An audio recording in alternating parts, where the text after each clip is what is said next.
ఎందుకంటే గతంలో ఎప్పుడూ ఊహించని విధంగా బంగారం ధరలు పెరిగాయి. ఆకాశమే హద్దుగా రికార్డు స్థాయికి చేరుకున్నాయి. మరోవైపు వెండి కూడా తానేం తక్కువ కాదు అన్నట్లు దూసుకెళ్ళింది. బంగారం, వెండి ధరల పెరుగుదల చూసి చాలామంది ఆశ్చర్యపోయారు. ఇలాగైతే వీటిని కొనడం కష్టమే అనుకున్నారు. ఇదంతా నాణానికి ఒకవైపు మాత్రమే. రెండో వైపు ఈ ధరల పెరుగుదల చూసి చాలామంది పెట్టుబడిదారులు బంగారం, వెండిపై భారీగా పెట్టుబడి పెట్టారు.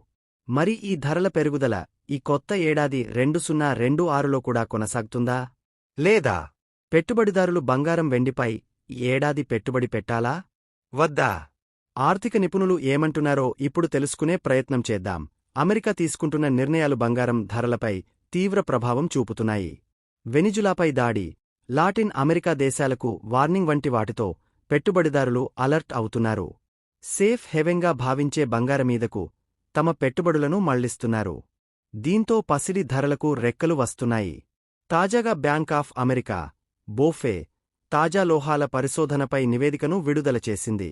ఈ నివేదిక ప్రకారం 2026లో బంగారం పెట్టుబడిదారుల కోసం కీలకమైన హెడ్జ్, ప్రధాన రిటర్న్ సోర్స్గా నిలుస్తుందని భావిస్తున్నారు. అయితే వెండి మరింత పెరుగుదల సామర్థ్యంతో ముందంజలో ఉండవచ్చు. బోఫే మెటల్స్ రీసెర్చ్ హెడ్ మైఖేల్ విడ్మర్ అభిప్రాయం ప్రకారం గోల్డ్ సగటు ధర 2026లో ఓన్స్కు $4,538 చేరుతుంది. బంగారం పెరుగుదలలో సరఫరా తగ్గడం, ఉత్పత్తి ఖర్చులు పెరగడం, పెట్టుబడిదారుల బలమైన డిమాండ్ ఈ పెరుగుదలలో ప్రధాన కారణంగా ఉండనున్నాయి. పెట్టుబడిదారుల డిమాండ్ కేవలం 14% పెరిగినప్పటికీ బంగారం $5,000కి చేరవచ్చు. ప్రొఫెషనల్ ఇన్వెస్టర్లు ఇప్పటివరకు కేవలం 0.5% బంగారం పెట్టుబడి మాత్రమే చేస్తున్నారు. కానీ సాధారణ మోడల్ ప్రకారం 30% అవసరం.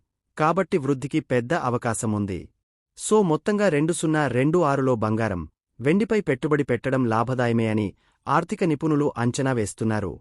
అయితే ఇది కేవలం అంచనా మాత్రమే అనే విషయం గుర్తుంచుకోవాలి.